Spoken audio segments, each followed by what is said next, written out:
So after a start to his career that has been marked by injury, Zion Williamson has recently found himself in one of the healthiest stretches of his career. The seventh-year player has played 35 straight games before missing the Pelicans' last game Sunday night against the Clippers with an ankle injury. Zion recently sat down with our Malika Andrews and shared what was the most difficult point for him in his career so far. Listen to this. The most difficult point was when I missed my third year with a broken foot. And you know, there's a lot of criticism on my weight, my care for the game, etc. But the whole time I'm looking at a doctor, and the doctor's telling me, yeah, we're gonna perform this surgery, but if this surgery doesn't work, we really don't know the next step. Yeah. So while people are saying what they're saying, and everybody's entitled to their own opinion, it is what it is. I'm in Portland rehabbing, not knowing if my foot's gonna heal. I'm sorry, and it was frustrating. Okay, so a vulnerable Zion Williamson there. Perk, what was your reaction to what he just said? Well, I'm just happy that he's back in a safe place. I'm just happy that he cleaned up the things that he needed to clean up. And let me say this. I was one of the ones that was criticizing him, but it wasn't because I didn't have my facts together. The information that I was receiving was coming from inside the organization at the time. You know, the weight problems was coming from his habits. They was having team meetings about Zion and, you know, getting his stuff together and his work ethic. And listen, when you're the number one pick, a former number one pick, pressure comes with that. And I understand being injured, you can't control that with the broken foot. I'm glad he got past that. But the most important thing I want to applaud Zion on is him being able to bounce back the way that he did. The accountability part, cleaning up his house outside of the basketball court. His agent now, one of the guys that is leading the charge, one of the best agents to ever do it, and Bill Duffy is out here handling his business and making sure that he's holding Zion accountable and being able to be a grown man in between the lines and outside the lines. So again, I'm not sitting up here trying to criticize what he's saying about his broken foot. I've been there as a player. I know what it feels like to be sidelined. I know what it feels like to wonder if you're ever going to play the game again at the level that you was playing it at, or even be able to play again, period.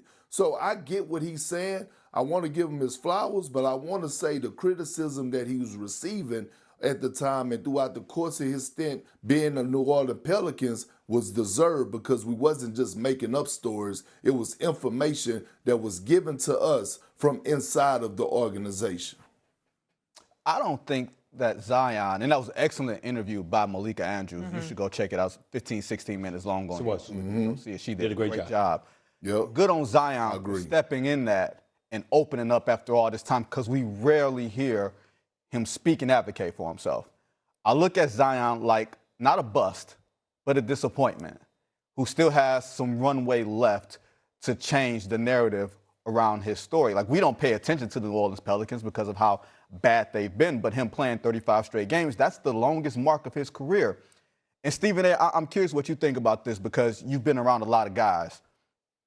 I look at players who are late bloomers, who don't come up through the AAU system and know that they're pros at 13 years old, and they kind of come along a little bit later, and they don't know what it's like to be a star and to have those expectations on them and to be just great every day. Like, we knew about Zion from those little YouTube mixtapes in 2017 before he went to Duke, and I think he got so much in front of him so fast. It took him a long time to understand the expectations, to get his body in front of him. He's got such a unique body. Someone compared it to me earlier today to Bo Jackson and how unique Bo Jackson's body was, and how, you know, how short Bo Jackson's career was, but he was a supernova. And I just think for guys like that, it takes a little bit longer for them to figure things out. The accountability, the weight, what's expected of him as a professional and as a superstar. And I think he's finally starting to get it. I'm just hopeful that we won't look at him and Ja Morant and be like, man, those guys came in with such hype. What happened to him? I think he's still got room to rewrite and change his own narrative. let's get a little deep for a second here. First of all, we're incredibly proud of Zion Williamson because of the accountability that Perk just alluded to, being represented by one of the best agents this business has ever seen in Bill Duffy. Yep. You know what? We're unapologetic about the fact, listen, I'm going to speak up for brothers that's in the agency business every chance I get. In football, to Mulugeta, to NBA, to the Goodwin brothers and Rich Paul, and of course, but the greatness of Bill Duffy cannot be denied. He's been around for ages. Godfather. He is still one of the best in the business, one of the godfathers. You know how much I love him. Let me say this. Zion Williamson, having him is one of the best things he could have ever done. Having somebody like that in your life when you're a young professional, because Bill Duffy is about accountability. And the reality of the situation is, I say this respectfully to Zion Williamson, we're very happy for you.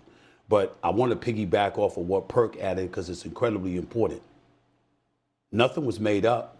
The information that emanated about Zion Williamson, yeah, it came from inside the organization. It came from people even closer than that to Zion Williamson. I'm going to leave it at that. People that called up and encouraged us to get his ass because of some of the things that he was doing. You got people that are alcoholics. You got people that are drug addicts and stuff like that. What was Zion's problem? Food addict. The joke was everybody in New Orleans that cooked. It could be everybody from a restaurant, a chef, to your grandmama, all right? Anybody that cooked knew about Zion Williamson, and he knew them. They were on a first-name basis because that brother ate a lot, okay? You even had rumors, and literally, I'm here thinking it was a joke, and somebody told me to go on the air and point out how he got busted hiding food under his bed. This is the kind of stuff that was happening, okay? So why does that matter? His rookie year, he plays just 24 games. His second year, he missed 21 games. His third year, he was out the entire season. His fourth year, he played 29 games. Fifth year was good at 70 games. Last year, he played 30 games until this year. So really, this is only in the 7 years that he's been in the league, seventh year, he's only had three different, two and a half decent seasons of actually being available. Do y'all know that this brother has been put on the injured list 35 times in his career? 35. An average of 5 times a year per season. That's what we're talking about when we're talking about Zion Williamson here. And so he has to understand, as sensitive as it is, you've missed more games than you've played. He's played in 259 games in his career. He's missed 275. You're looking at him right now, and you're saying to yourself, of course, Vinny, you're right. He's not a bust because the brother can ball. He averaging 21 a game, which is down from last year, down from the year before. But we know he's a man-child. When he's healthy and on the basketball court, we know what he could do. It was just about his dedication to being available to do it. And even this year, while you are available, there are 15 teams in the Western Conference. Y'all are 13th. It's bad. Now, Joe Dumars is going to turn that around. I have no doubt. Make no mistake about it. But with you as the former #1 overall pick, when they were losing games because you wasn't on the court. Now they're losing games with you on the court. So it's about elevating your level of play, but prioritizing being available so we can appreciate you the way that we should. I will say this, and this is very, very important to say. We've had debates in the past as to Zion being that first overall pick and what a big mistake New Orleans may have made in picking him instead of Ja Morant. I hope Ja Morant is listening. The trajectory is changing. Zion is going this way. Morant is like this. It's like, wait a minute. Look at Ja Morant. He can play. He's not a scrub. But he had superstar written all over him. Now we look at Ja Morant. There's no development in this game. 23% shooting from three-point range. The electrifying skills that he had, whatever. There's been no improvement. His body mass is the same. His weight looks the same. His play it doesn't look like he worked on his game at all. He just happens to be so gifted, he can get away with it and still give you 17 to 20 a night. But the fact of the matter is, there's been a lot of talk about Ja Morant. And not all his personal stuff off the court. People need to leave his family alone, leave his friends alone, leave all of that alone. We're talking about Ja Morant as the basketball player.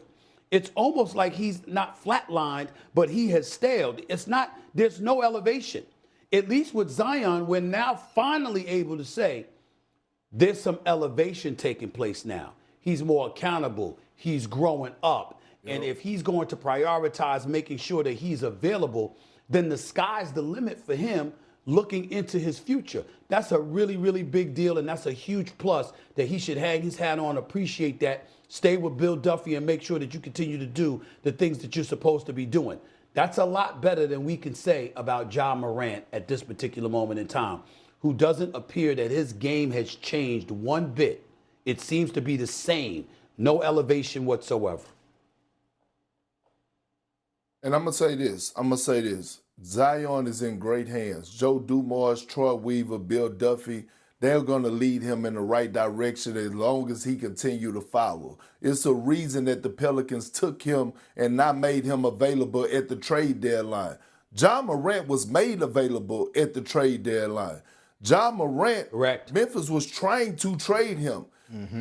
Ja Morant value is so low. I want y'all to think about this before we go. His value is so low at this point, teams were asking Memphis to attach a first-round pick in order to take Ja Morant.